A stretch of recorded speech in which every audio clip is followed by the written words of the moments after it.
Greetings agents, this is Private Boulders, the Mediocre Gamer, and this is the Division 2. Thank you for tuning in. I appreciate you taking the time to watch my videos. If you find them helpful or useful, please consider liking and or subscribing, as that really helps me to grow my channel. I hope you're having a good day.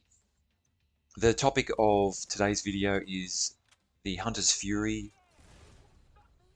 gear set.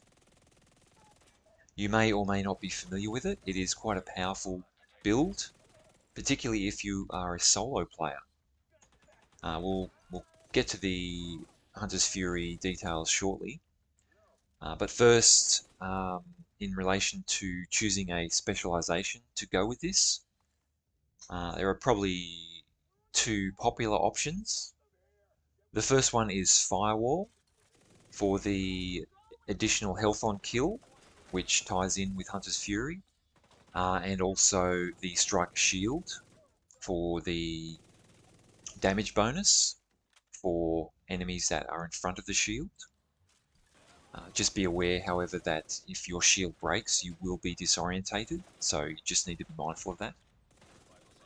The second option you could consider is Gunner for the increase in, for the additional armor on kill, which also ties into Hunter's Fury, as well as the increased rate of fire, which is always comes in handy.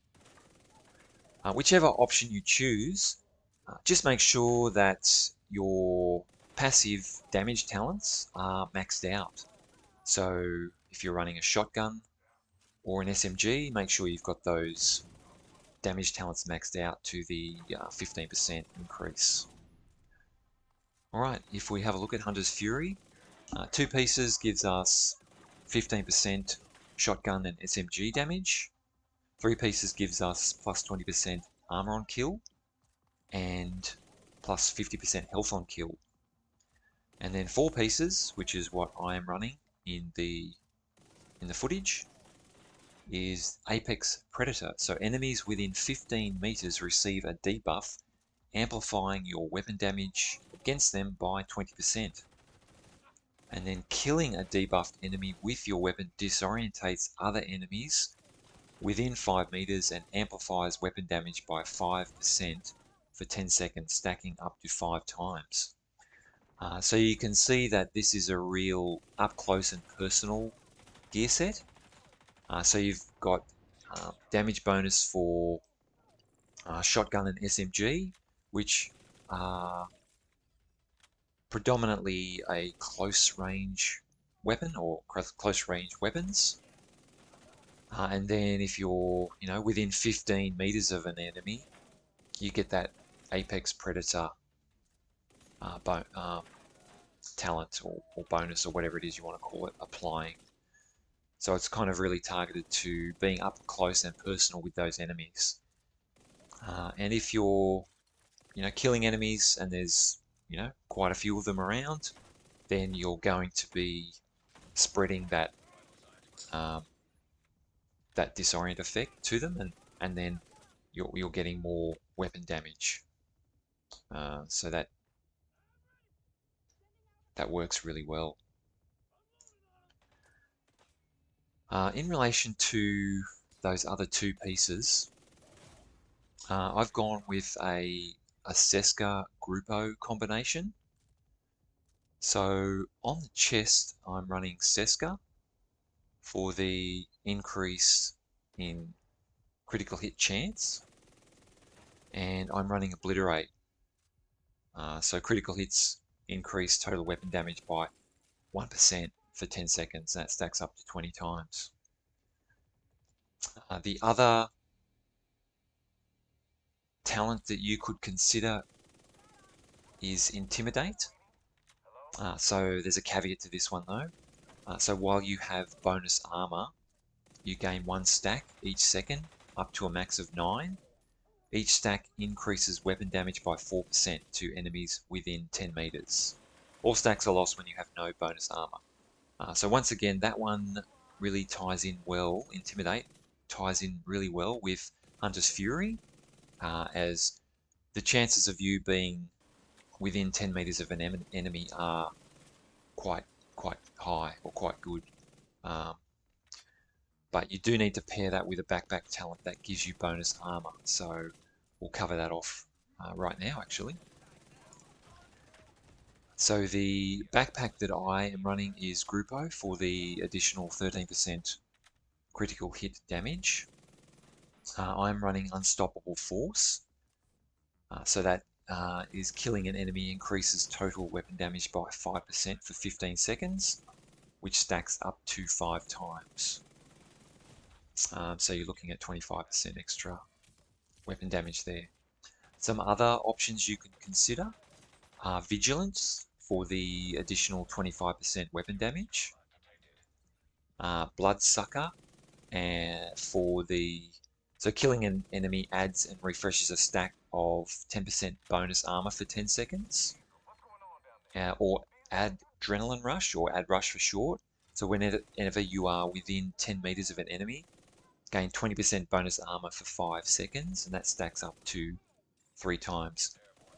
So Bloodsucker and Adrenaline Rush pair really well with Intimidate. So if you are looking at running Intimidate on your chest, then do look at Bloodsucker or Ad Rush on your backpack, and they will complement each other quite nicely. You could also look at Wicked, so you gain some additional weapon damage when you apply a status effect. So that debuff that Hunter's Fury applies is a status effect, so you could look at running Wicked as well.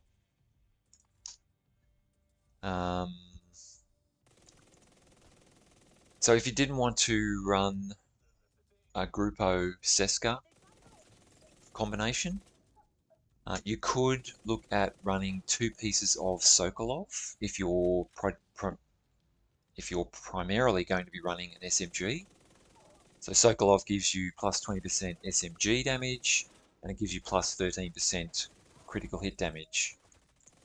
If you wanted to go with a shotgun as your primary, you could look at running 1 piece of Badger Tough for the 10% shotgun damage, and you could look at running with that a Seska piece for the extra critical hit chance.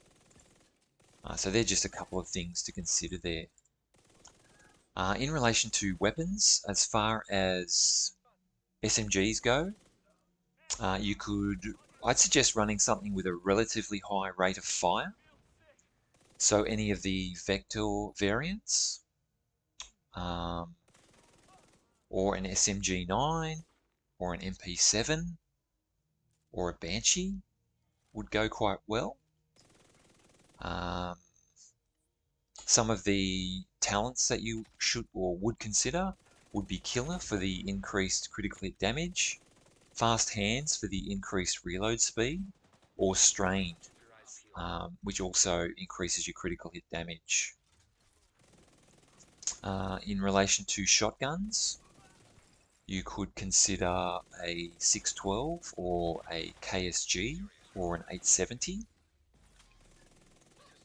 And probably the talent to go there would be Pummel. If you have the Tsunami, that comes with Perfect Pummel. So 2 consecutive kills refills the magazine and grants 40% weapon damage for 10 seconds. So that is one to consider.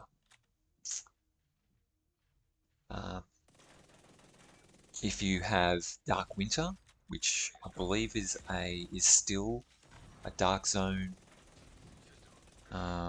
exclusive, then that is also a very good option, as that comes with Perfect Killer. I know that this is no exotics only, but if you do have the Ouroboros, or the Chatterbox, or the Lady Death, all 3 of those weapons obviously would go quite nicely with Hunter's Fury. And if you have the Memento backpack, that also goes really well with Hunter's Fury, as those trophies that drop from killed, or enemies that you have killed, stack up quite nicely with the additional armor regen and weapon damage and so forth. As far as skills go, so as I mentioned, if you're running Firewall, the Striker Shield gives you a damage bonus, and you can see there it's 10% per enemy. Or if you're not running Firewall, you might be running Gunner. Then you could go with the Crusader Shield. But just bear in mind once again that if that does break, you do become disorientated. So just be aware of that. And then for the secondary shield, something like the Reviver Hive would come in handy. So yeah, Hunter's Fury does take a little bit of practice to get used to, particularly if you're running it with a shield. So the trick is to obviously not have the enemies break your shield. So you want to probably try a tactic like running up to an enemy, getting them in range of the Hunter's Fury talent as well as your shield, and then apply some damage to them, and then holster your shield before it's broken, so that you can avoid being disorientated. So as I mentioned, it is really great fun when you're playing solo. I'm not great at it, I still need to practice more, but it is a really powerful gear set. And it's relatively easy to farm. If you're going into Countdown or something like that, you should, if you set Hunter's Fury as your targeted loot, you should come out with, at least something to start with. And having, in the video, as I mentioned, I'm running a Seska chest and a Grupo backpack. That does provide quite a bit of flexibility. And as you can see from the talents that I mentioned, there are quite a few there that you can choose from depending on your playstyle and also the situation. So that wraps it up. What are your thoughts on this? As a new player, would you consider running Hunter's Fury? If you already do, maybe leave a comment on how you're set up or how you've found Hunter's Fury compared to other DPS style builds. But I hope you enjoyed this video. If you did, please like and subscribe. And until next time, stay safe out there, agents, and take care.